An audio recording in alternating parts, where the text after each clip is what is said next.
Today I'm going to show you how to blend using 3 colors. This tutorial is going to work best if you either learned this in class or viewed my earlier videos on shading and blending 2 colors. If you've already shaded and blended, you're going to find this technique super easy to follow. The challenge is actually going to be choosing your colors, and once you've learned how to choose colors that play nicely with one another, blending them together will be no sweat at all.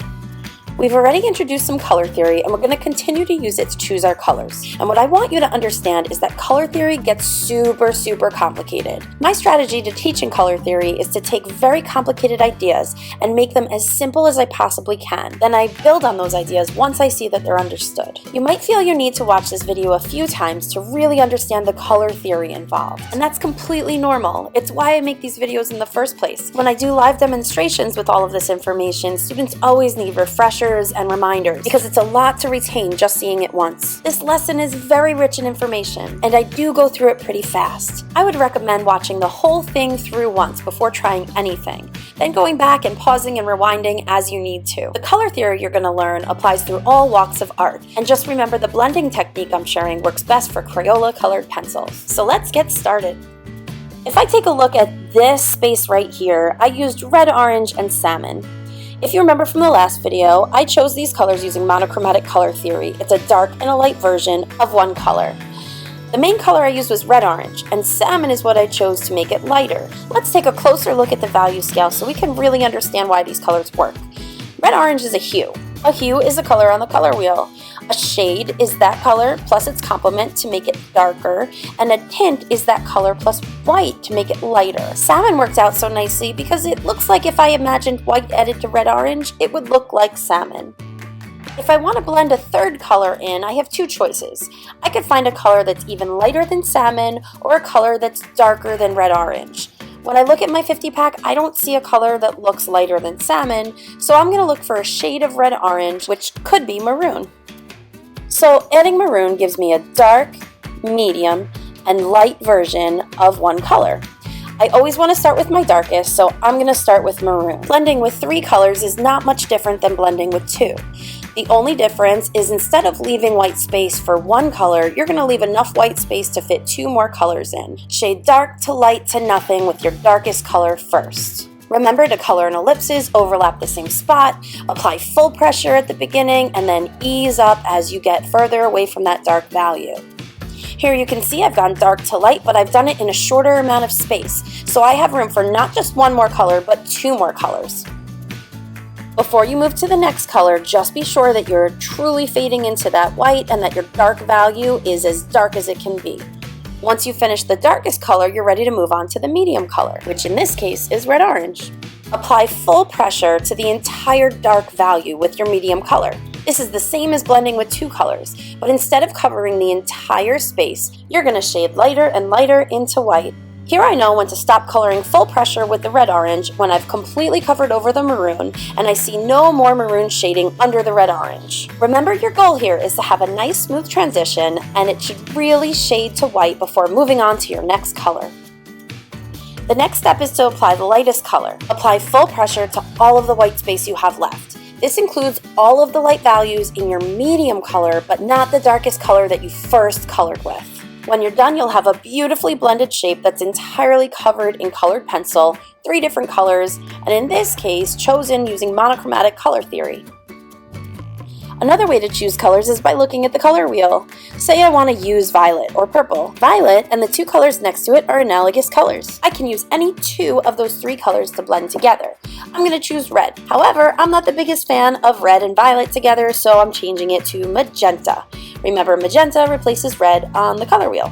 I'm going to test my 2 colors to make sure they color the way I expect them to. I see that magenta is clearly lighter than violet, so now I could go ahead and choose my lightest color. Starting with magenta, my next 3 analogous colors are magenta, red, orange, and orange. I'm going to go with orange. That makes my next color combination violet, magenta, and orange. As always, I'm going to test my colors. When I color orange right next to magenta, it's not clearly lighter. So that means I need to change it to a lighter orange. Taking a look at all my oranges, I'm going to choose mango. Testing it shows me it's clearly lighter than magenta, and I'm ready to start blending with violet or purple. Remember, it's the same thing, magenta and mango.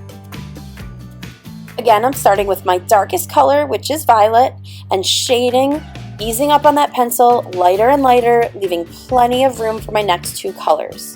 As soon as I see the transition is nice and smooth, I can move on to my medium color, which is magenta.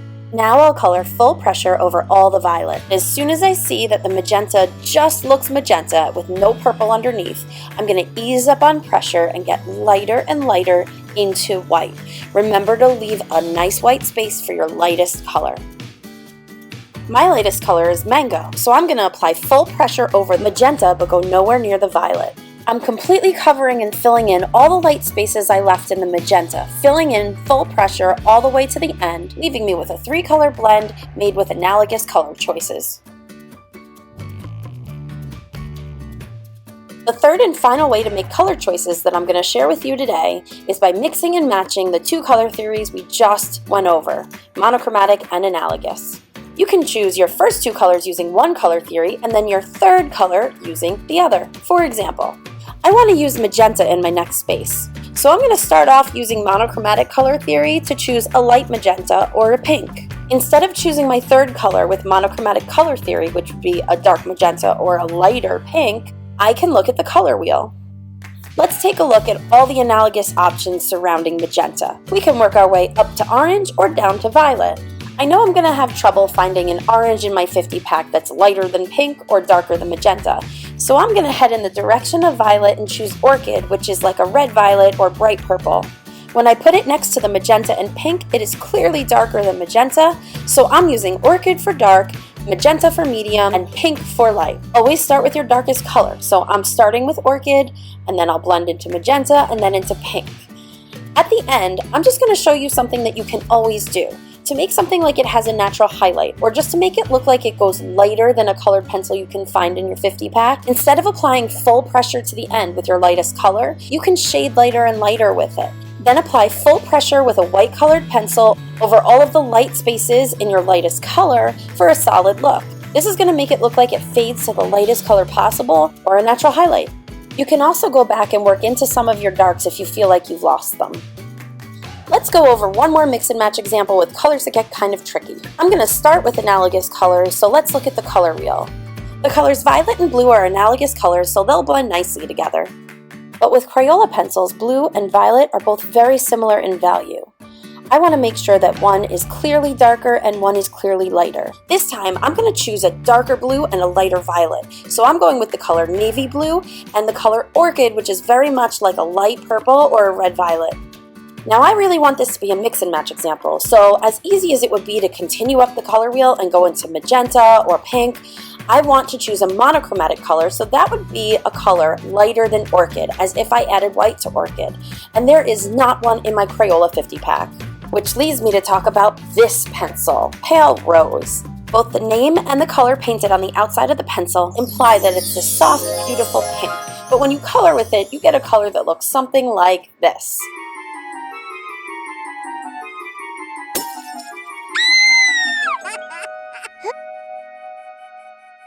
It's really not that it's a terrible color, it's just that you pick it up expecting it to be one thing and it's another. If you get past that and look at the color that it creates, it's actually this nice, soft, purpley gray. So I'm going to use it as a lighter color next to orchid and call it a choice based on monochromatic color theory. I want to do this for a few reasons. Number one, I want to show you how loose these guidelines are. Monochromatic color theory will guide you to look for a color lighter than orchid, but you're not stuck looking for a color that's truly orchid mixed with white. Think outside the box and don't be scared to take chances. Now, Pale Rose has been giving me and my students grief for some years now. And again, it's not that it's the worst color in the world, it's just that you pick it up, expect it to be this nice soft pink, and it colors nothing like you expect it to. Every year when I teach them how to shade and blend, I warn them about this pencil and dub it the life ruiner pencil. Because honestly, they start coloring their projects, they're doing a great job, and then they're so into things they forget to test the color, and in their eyes it ruined their project and ruined their life. I'm gonna be honest with you here. I've actually put 50 packs out for my students and taken this pencil out of brand new packs and just tossed it right in the garbage because in 13 years of teaching, I never had a student who had a good experience with Pale Rose. However, 2 years ago, I had a 6th grader create this beautiful winter sky using orchid and Pale Rose, and it's kind of turned me around. Now that you've seen pale rose the best way I've seen it used, I want to know what you think. I would love for you to leave it in the comments if you truly think it's a life ruiner pencil or we should give it another shot. I've walked you through 4 different examples, one monochromatic, one analogous, one combination or mix and match, and then a second combination that didn't quite follow the rules. I'm going to continue to color the larger petals in this radial design using 3 colors. I'll list the colors I used, but I hope this video helps guide you to choose amazing colors on your own.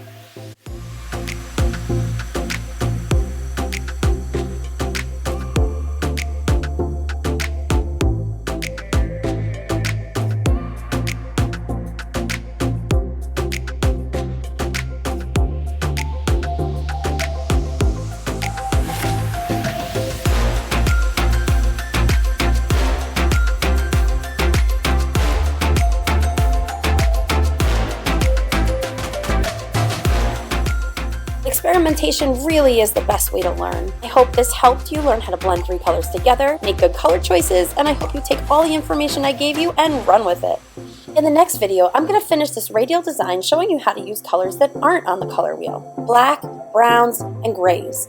And of course, I'm going to get to that elusive silver and gold and show you how it can actually look shaded.